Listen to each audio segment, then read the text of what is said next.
L'Amérique traite l'Europe comme l'Europe traite l'Afrique. Les États-Unis veulent interdire à l'Europe de commercer avec la Russie et l'Iran pour être les seuls à profiter du gâteau. Or, pour contrer la tutelle américaine, Macron et Merkel veulent créer une armée européenne pour se passer de la protection de l'OTAN et des États-Unis d'Amérique.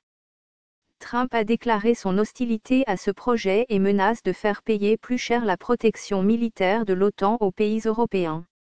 Depuis, en France, les Gilets jaunes demandent la démission de Macron et l'avion de Merkel a eu un incident. Carlos Ghosn a été emprisonné au Japon. Trump a fait payer de lourdes amendes aux banques françaises et allemandes. Il oblige les fleurons des industries allemandes et françaises à la privatisation par des fonds de pension américains et à céder leurs brevets. Ainsi, Mercedes a été acheté par Ford Chrysler et l'Amérique a obligé les camions Mercedes et Renault à s'équiper en moteurs américains MAN, comme la France oblige les constructeurs japonais qui vendent leurs voitures en France à s'équiper de moteurs PSA. Alstom a été vendu à l'américain General Electric qui donc en possède désormais les brevets.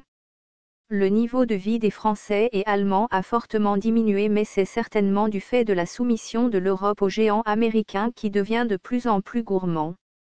Depuis samedi 1er décembre 2018, des mercenaires américains débarquent dans les aéroports français et allemands. Ils font semblant d'être des touristes venus voir les marchés de Noël. Mais pourquoi des hommes seuls viendraient passer Noël en Europe? Ne sont-ils pas en Europe pour provoquer des troubles et déstabiliser l'Allemagne et la France?